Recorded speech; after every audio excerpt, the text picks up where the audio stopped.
Hello, Big Italy 42 here. Welcome to Week 2 in the NFL. I'm here talking about some great plays for Week 2 on FantasyHub. Also mentioning a couple great contests that they have. If you look over here, you can sort by NFL, sort by sports. So you click NFL, see a lot of great contests here. $1 buy-ins up to 100. A lot of free rolls here as well, so you can get yourself some free money. Small double ups here, 50 cents. So small buy-ins, big buy-ins, whatever your forte may be. You can certainly get in a lot of great contests. Over here, you've got Isaac Bruce's contest. Once again, you got a lot of great contests in there. You could win an autographed t-shirt this week. Last week, he gave away an autographed football. And if you donate money to his cause, you can find out information about the Isaac Bruce Foundation here by clicking About the Cause. Whatever you donate, if it's 20, 50, 200, 450, you can have all of these great things here sent to you as a token of appreciation for your donation.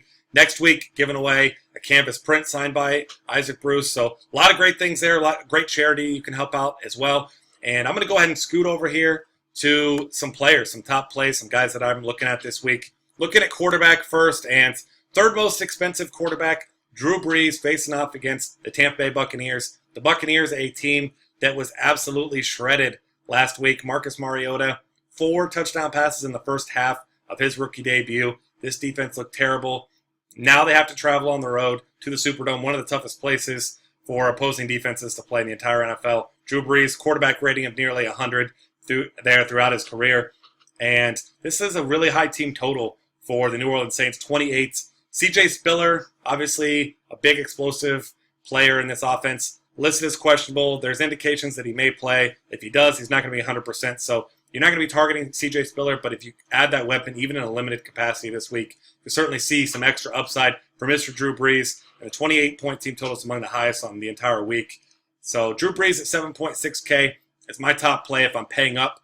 And then going down to cheap again, it hopefully won't be like this every week. Well, I say hopefully I won't be talking about the same player each week, but I hope his price remains low. Carson Palmer, listed him last week as value play, and this guy delivered in a big-time way. Now facing off against a Chicago team that didn't give up a ton of yardage through the air to Aaron Rodgers, but let him be incredibly efficient. Completed 18 passes, 3 of them for touchdowns, just less than 200 yards. And this is a defense that is simply one of the worst in all of football. The Packers took some time before they got it going last week, but Carson Palmer in this offense, Andre Ellington now not even officially listed as out, but we all know PCL sprain, 1 to 3 weeks they say, almost certainty that he sits out this week, but that's going to add even more to this Carson Palmer Arizona-led passing attack. John Brown, of course, had a big game first week, still got Larry Fitzgerald. Fells got in there as a great tight end play for cheap, and Michael Floyd still working his way back to 100%, but he's a guy that'll be on the field. Don't know how effective he'll necessarily be. Maybe he's still just a decoy, but this is a Chicago defense, that is just not very good. I'm targeting Palmer as a cheap play. They're $6,500, and this great matchup there. And I mean, it's just it's a spot where I expect him to excel. You got Chris Johnson's likely to start at running back and going to be, they say, the workhorse, but this is still a pass-first offense, and at $6,500, Carson Palmer, an absolute steal for a guy that threw for over 300 yards and 3 touchdowns in week 1 without a single interception. So those are my 2 main targets, an expensive guy, a cheaper guy. Moving over here to running back, depends on who you ask who they're looking at here as their top option. My favorite option is $7,100 Marshawn Lynch. You look at what happened to this Green Bay defense last week against Matt Forte, and they allowed 189 total rushing yards, 5.7 yards per carry. And the great thing about Marshawn Lynch is he's a volume guy. He gets nearly 20 carries each week. Was a big part of the passing game last week. Obviously, different type of game flow. They were trailing for part of that game there, but was targeted 7 times, hauled in 5 of those passes. So this is a guy with an extremely high floor. He's got a big ceiling as well, and a good matchup. I mean, he's a stronger runner than Matt Forte. I wouldn't say he's necessarily a better runner, but he's a big, powerful, bruising back that now catches passes, added that to his repertoire in the past few years. So this is a guy that I love to target this week at $7,100. You've got other options, of course, but that's my favorite one if I'm paying near the top. Marshawn Lynch against the Packers, $7,100. Now scrolling down here, looking for the value play, and this one should come as no surprise after his performance week 1, the top running back performer. Carlos Hyde waited till the very last game, but man, this guy was incredible. Over 180 total yards, couple scores. He looked great. And this is a tougher matchup, yes, against the Steelers. But when you look at the numbers from the first week, this was a team that They allowed 4.4 yards per carry last week. It looked like the first week they were good against the run, 24 total carries for 80 yards. But when you look at just the running back that they faced, the main running back, Dion Lewis, obviously not the caliber of player that Carlos Hyde is. 15 for 69, 4.6 yards per carry. Carlos Hyde being the focal point of this offense. They're going to look to him early and often. And this is a defense that over the past few years has struggled to wrap up runners. They haven't been particularly dominant force, and they had some. They're an aging defense that had some guys retire, some guys move on. So obviously, this is not the Steelers' defense that we all knew over the past, I would say, decade or so. That's a dominant defense. It's not to say they're a bad defense that you're going to be targeting them with anyone, but Carlos Hyde, big bruising back, certainly a guy that you expect to have some success in this matchup here. Moving over to wide receiver, it's hard to get away from him. So once again, it's going to be Julio Jones as your top option. Not quite the ideal matchup that he saw last week against the Eagles, but no one even came close to stopping him. 9 catches for 141 yards and 2 touchdowns. Now he gets the Giants defense that was shredded by Tony Romo last week, despite the fact that Des Bryant was limited, missed the end of the game, wasn't much of a factor to begin with. 356 yards to Tony Romo. Now they got to face Matt Ryan and Julio Jones. Yes, it's on the road, and we know Matt Ryan's been better at home, but this is simply not a good defense. It's hard for anyone if Julio Jones is 100%, which he did miss some practice, but he's listed as expected to play 100%. Not any concern there from what I've been reading. So Julio Jones, once again, my top option. I looked at Antonio Brown as well. I think he's a great option also. Wouldn't mind swerving off of Julio Jones and Antonio Brown, especially while Le'Veon Bell is out. He's obviously the focal point of that offense for the Steelers. But I'm going to take a wait-and-see approach with the 49ers, though, before locking Brown into most of my lineups because the 49ers defense looked very good in Week 1. Granted, it was the Vikings, and they just couldn't move the ball. It's not a very good offense to begin with. But it's also Antonio Brown, who's essentially matchup-proof, much like Julio Jones. So I don't think you can go wrong with either, but Julio's the guy that I'm looking at mostly. And then cheap guys, scrolling all the way down here. And I mentioned Des Bryant. He's injured now, out for, we aren't sure about how much time, but $4,000 Terrence Williams, going to be a popular play this week against the Eagles. 55-point total in this one, biggest on the entire week. So once again, you want to target these. And Terrence Williams certainly not going to take over the role of Des Bryant. He's not that talented of a receiver that he can just step into Des Bryant's shoes. However, there will be more to go around. Tony Romo's an effective passer. He's efficient. He spreads the ball around a great deal. So Terrence Williams at $4,000 is a steal. He's a guy that'll probably be in all of my lineups on FantasyHub and most of my lineups across the board. I mean, he's just a great value at $4,000 this week. And outside of him, T.Y. Hilton is listed as a game-time decision for Monday night. We don't know if he's going to be close to 100% even if he does play. So even if he does, a guy that I'm looking at here, Dante Moncrief at $4,400. We saw him catch a touchdown pass when Hilton was sitting out for part of last week's game. And he's a guy who had some big games last year. Obviously, this being a run first or a pass first attack. We saw their new addition, Frank Gore, really struggling Week 1. Andrew Luck passes the ball a ton. He spreads the ball around, but there's not a lot of other great options. Dante Moncrief, another great value there. If you don't want to go the Terrence Williams route or don't want to load up too much on Cowboys, because as we move over to tight end, hopefully I don't have to tell you why Rob Gronkowski is the top option. Yes, it's a tough matchup against the Bills team that's good against tight ends, but Rob Gronkowski quite possibly, and I think, is the most dominant player in all of the NFL, and I don't think it's particularly close. $7,200, you got to pay a lot for him, but he should be well worth it despite a tough matchup. Until I see anyone shut him down, not only is Rob Gronkowski impossible to cover in the red zone and in the end zone, but he's great between the 20s as well, and he's efficient with the targets he gets. This isn't a guy that gets 12, 13, 14 targets a game, but especially with this great front seven that the Buffalo Bills have, you expect some short passes, things like that. Julian Edelman, Rob Gronkowski getting heavily involved, and I don't expect anyone to stop him, despite this being a tough matchup. You expect that Tom Brady's going to rely on him even more this week with a tough matchup there in that front seven. So he's my top option. Next guy, I kind of alluded to a minute ago, another Dallas Cowboy, Jason Witten. We saw him catch 2 touchdown passes late in the comeback win against the Giants after Des Bryant left.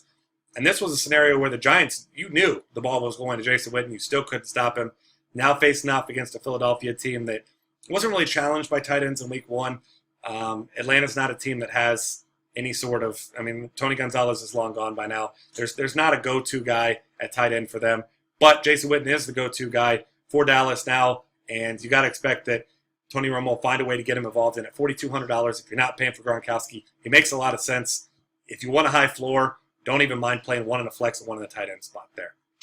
All right, next up, I'm going to teach you how to make some stacks and use them in the lineup optimizer on dailyfantasycafe.com. So we move on over here to the stack generator. Of course, you're going to select Fantasy Hub here, NFL, and you're going to scroll down here. You're going to go through the filters first. You can sort these a lot of different ways. You can go game slate, Thursday start. Obviously, that's already happened. Sunday at 1 p.m. is all the main slates, so that's what we're going with here. You can filter by salary. For instance, if you need a stack, you only have a certain amount, you can go that route, whatever you'd like to do there.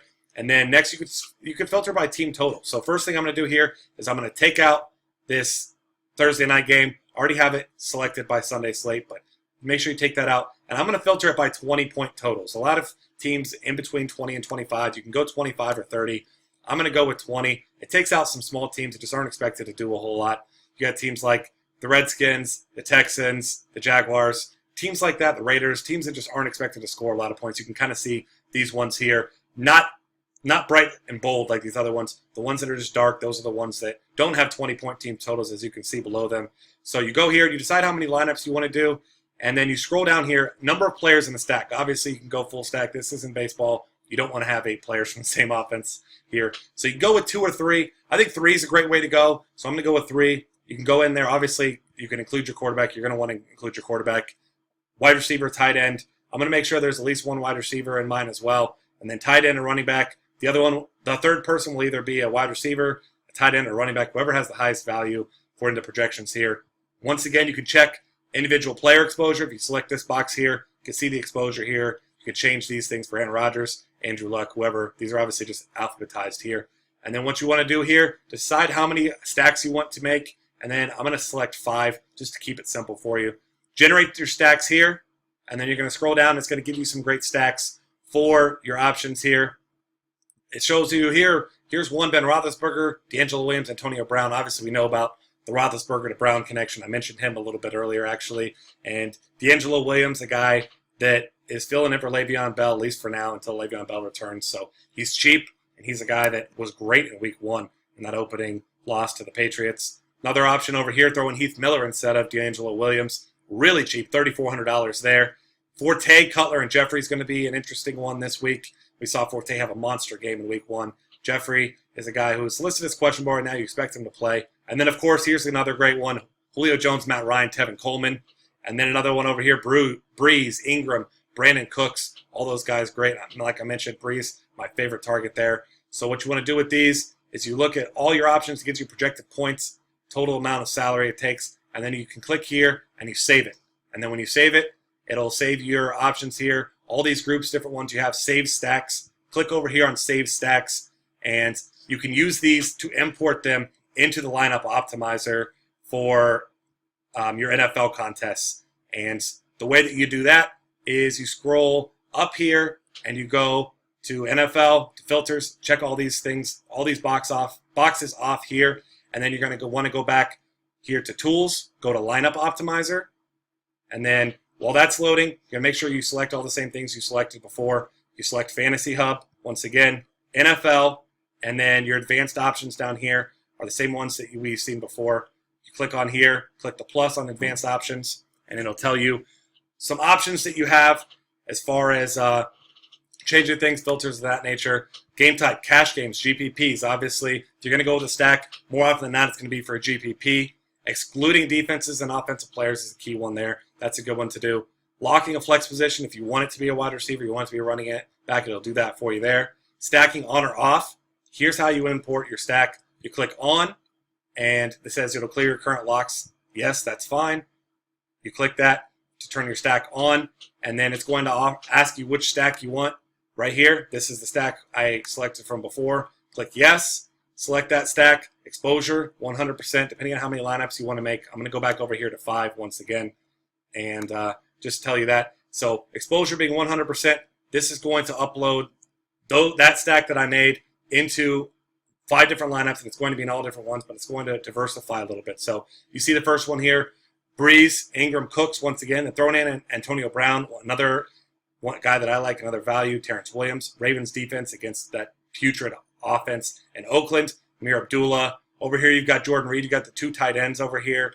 Another great one there. And it gives you a whole lot of diversity. You got Kendall Wright in this one. He had a huge game in week 1. Marcus Mariota. Obviously, Ravens are great value, as you can see on here. So this is another way to see, maybe you missed a value at defense. Maybe you missed a value like Heath Miller could be a good value for you there. And this will highlight some guys. Pierre Garçon is a guy that could end up seeing a ton of volume with Deshaun Jackson now. So that's another value at 4,800 that'll help you out. And then you select these, and you can import those directly into your play those into your Fantasy Hub contests. And so that's how you use the stack generator. If you have any questions, we are at DF Cafe. You can find me at BigItaly42. And if not, good luck in week 2 with your contests, and I'll see you guys next week.